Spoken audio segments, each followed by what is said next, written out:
અને જ્યાં ગુરુને પામવાની કામના જાગે, ગુરુ પાસે જવું ન પડે, ગુરુ પોતના આવે, શુકદેવજી મહારાજ પધાર્યા. અને શુકદેવજીના સ્વરૂપને જોઈને પરીક્ષિતને લાગ્યું કે જેની તલાશ મને હતી આજે એ મારી સામે આવી ગયા. જ્યારે વિરાજમાન કરાવીને પૂજન કર્યું અને મનમાંથી એક અવાજ આવ્યો કે જેના હાથે મારું કલ્યાણ લખાયું છે આજે એ મારી સામે આવી ગયા. મારા મૃત્યુને મહોત્સવ બનાવવાની કલા જે છે એ મારી સામે આવી ગયા. અને હાથ જોડીને પ્રશ્ન કર્યો, કૃપા કરીને બતાવો કે જેનું મૃત્યુ નિકટ હોય એનું કર્તવ્ય. પ્રથમ સ્કંદની અંદર આ પ્રશ્ન પૂછાયો અને ઉપદેશ સુખદેવજી આપે છે દ્વિતીય સ્કંદ. દ્વિતીય સ્કંદ સાધન લીલા, જ્ઞાન લીલા, 10 અધ્યાય. અને જ્યારે આ પ્રશ્ન પૂછાયો કે જેનું મૃત્યુ નિકટ હોય એનું કર્તવ્ય શું, અને સૌથી પહેલા સુખદેવજી મહારાજે પરીક્ષિતનો ધન્યવાદ. બોલે શું, શાના માટે? તો કે તારા મનમાં જે પ્રશ્ન જાગ્યો છે એ માત્ર તારો નહીં પણ જીવ માટે. જેનું મૃત્યુ 7 દિવસની અંદર હોય એનું કર્તવ્ય શું? હવે આપણે બધાએ પણ જવાનું છે, તો સન્ડે ટુ મંડે ની અંદર જવાનું છે કે કોઈ 8 દિવસ આવવાનું છે? વિચારી બાજુવાળાને પૂછી લો.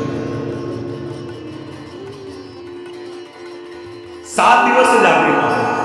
અને કહેવાય કે પરીક્ષિત તો સૌભાગ્યશાળી હતો કે જેને ખબર હતી કે 7મે દિવસે મૃત્યુ છે, પણ આપણને એ પણ ખબર. પણ અહીંયા સૌથી પહેલા સુખદેવજીએ પરીક્ષિતનો ધન્યવાદ માન્યો કે આ જે પ્રશ્ન તે પૂછ્યા છે તારા નહીં જીવ માત્રના પ્રશ્ન છે. અને પ્રશ્ન સાંભળીને સુખદેવજી મહારાજ એટલા બધા આતુર થઈ ગયા કે જ્યારે ઉપદેશ પ્રારંભ કર્યો તો મંગલાચરણ કરવાનું પણ ભૂલી ગયા અને સીધો ઉપદેશ પ્રારંભ કર્યો. બોલે કેમ? જેના મનમાં આ પ્રશ્ન જાગ્યા નથી કે જેનું મૃત્યુ નિકટ હોય કરવું શું, એના માટે મંગલાચરણ કરવું પડે. અને જે સજાગ થઈ ગયો કે મૃત્યુ નિકટ છે, જીવન ક્ષણ ભંગુર છે, જેને એ ખબર પડી ગઈ કે એનું તો આચરણ મંગલ થઈ ગયું, એના માટે મંગલાચરણ કરવાની જરૂર નથી. અને સીધો ઉપદેશ પ્રારંભ કર્યો. અને ઉપદેશ પ્રારંભ કરતા કહેવા લાગ્યા, વૈયાનેશતે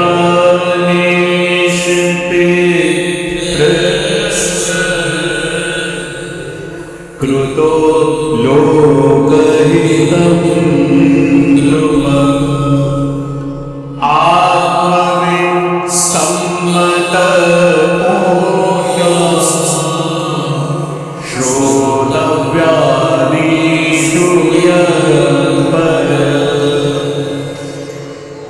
સુખદેવજી જ્યારે ઉપદેશ પ્રારંભ કર્યો, પ્રારંભ પણ વકા અમૃત બીજથી અને કહ્યું કે જો પરીક્ષિત, હવે જે થઈ ગયું છે એમાંથી ધ્યાન હટાવ.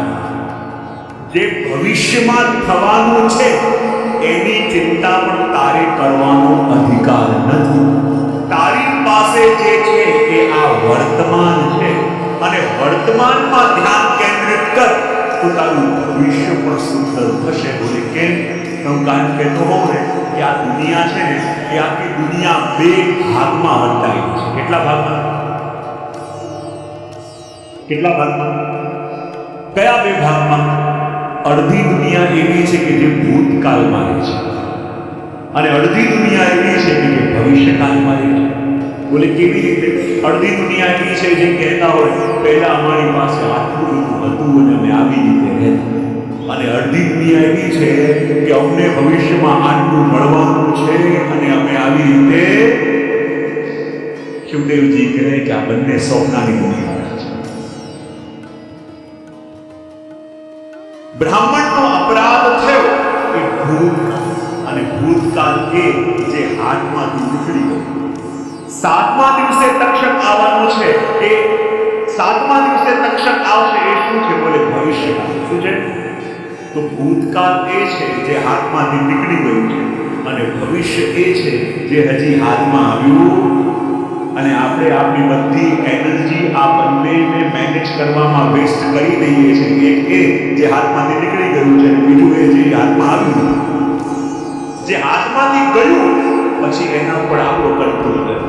જે હજી હાથમાં આવ્યું નથી એના ઉપર કંટ્રોલ કરવા વાળા આપણે.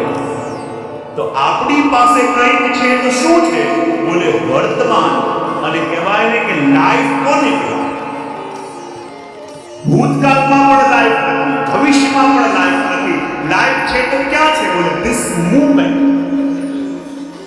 જીવનની આ ક્ષણ એને કહેવાય લાઈફ. અને આપણે ભવિષ્યની ચિંતા અને ભૂતકાળના રડવામાં આપણે આ લાઈફની આ મૂવમેન્ટને વેસ્ટ કરી દઈએ છીએ.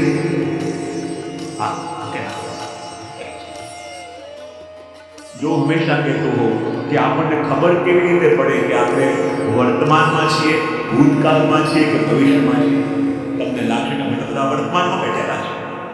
ટાઈમ પણ જોઈને શોર્ટ કરી દીધો કે હા વર્તમાનમાં જ બેઠા છે. તો પછી ખબર કેવી રીતે પડે કે ભૂતકાળમાં છીએ કે ભવિષ્યમાં છીએ, વર્તમાનમાં છીએ? જો ભૂતકાળમાં શું છે? હર્ટ, પેન, આ બધા હર્ટ્સ અને પેન્સ છે ને એ બધા ભૂતકાળ છે. यदि આ ઘડીએ તમે ભૂતકાળની કોઈ ઘટનાને યાદ કરી હૃદયમાં પેન કે હર્ટ ફીલ કરતા હો તો માનો તમે પાસ્ટમાં રહી ગયા છો. ભવિષ્ય, ઇનસિક્યોરિટી, ફિયર, આ બધી વસ્તુ તમે જો હમણાં અનુભવ કરી રહ્યા હો, ભલે બેઠા હમણાં છો, તમે ફ્યુચરમાં ચાલ્યા છો. અને જ્યારે પાસ્ટમાં છીએ કે આપણે ફ્યુચરમાં જઈએ છીએ તો આપણે ઇલ્યુઝનની અંદર જીવી રહ્યા છીએ. અને આપણે વિચાર કરીએ છીએ કે ભવિષ્યમાં જે આવવાનું છે એને આપણે કંટ્રોલ કરી લઈશું. શું ભવિષ્ય ઉપર કંટ્રોલ ચાલે છે? બધાએ કોવિડમાં જોયું. કેટલા પ્લાનિંગ કરીને બેઠા હતા કે આવું કરવું છે, પેલું કરવું છે, આ કરવું છે. એકે પ્લાનિંગ તમે કરીને બેઠા હો ક્યારેક મળ્યા છે? પાછળવાળા, આ બાજુવાળા, કેટલા પ્લાનિંગ આપણે દર વર્ષે કરીએ છીએ, પણ કેટલા કામ આવે છે અને કેટલા બદલાઈ જાય છે, એવું થાય છે કે જ્યારે જાણીએ છીએ કે આપણા પ્લાનિંગ ચાલતા નથી તોય એના પ્લાનિંગ ઉપર ભરોસો કરતા. અને એટલા માટે કહ્યું કે લાઈફ છે તો ક્યાં છે? બોલે this moment is a life. જીવનની આ ક્ષણ, અને આ ક્ષણને જેને સાચવતા આવી ગયું ને, તમે યદિ આ ક્ષણે હેપી નથી તો ભવિષ્યમાં ક્યારે હેપી થવાની સંભાવના? કારણ કે વર્તમાનમાં તમે જે કરો છો તમે બીજું કંઈ કરતા નથી, તમે બીજ વાવો. શું વાવો છો? જરા ભાવથી બોલો તો ખરા. બીજ વાવો છો. યદિ વર્તમાનમાં તમે એમ વિચાર, આ પ્રેઝન્ટમાં તમે આ વિચાર કરી રહ્યા હોય, શું કરું, મારા તો એક કામ હતા, પ્રભુ ખાલી મારી સાથે જાઓ. કેટલા ફેમિલિયર વાક્યો છે બધા એક સાથે બધા જોડાયા. ભગવાન બધાની ઉપર દૃષ્ટિ કરે છે, ખાલી મારી તરફ દૃષ્ટિ નથી. આટલી મહેનત કરું છું, આટલું ઘસાવું છું, પણ ઘરના લોકોએ મને સમજી શકતા.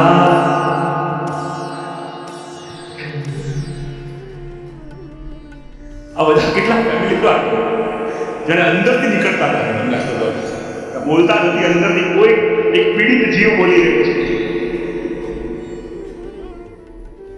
તો જ્યારે અંદરથી વાક્ય નીકળે છે બોલે કેમ? કારણ કે આપણે વર્તમાનમાં રહેતા નથી. અને આ જીવનની ક્ષણમાં યદિ આપણે આ બધા ખોટા વિચાર કરીએ છીએ તો એનો મતલબ શું? આપણે લીમડાના બીવા છે. શું કરીએ છીએ? જ્યારે પાછળવાળા ભાવથી આ પ્રેઝન્ટમાં, આ મોમેન્ટમાં આપણે ખોટા વિચાર કરીએ છીએ. મારી સાથે આવું કેમ? વાય ઓનલી મી? હું જ કેમ બધાને દેખાઉં છું? મારી સાથે જ આવું કેમ થાય છે? મેં તો ક્યારે કોઈનું ખોટું વિચાર્યું? હું તો કોઈના માટે ક્યારે ખોટા ભાવ રાખતો, તોય બધા મારી સાથે જ આવું. કેવા સરસ આમ એક સાથે, મારે કેવું નથી પડતું ખોટું.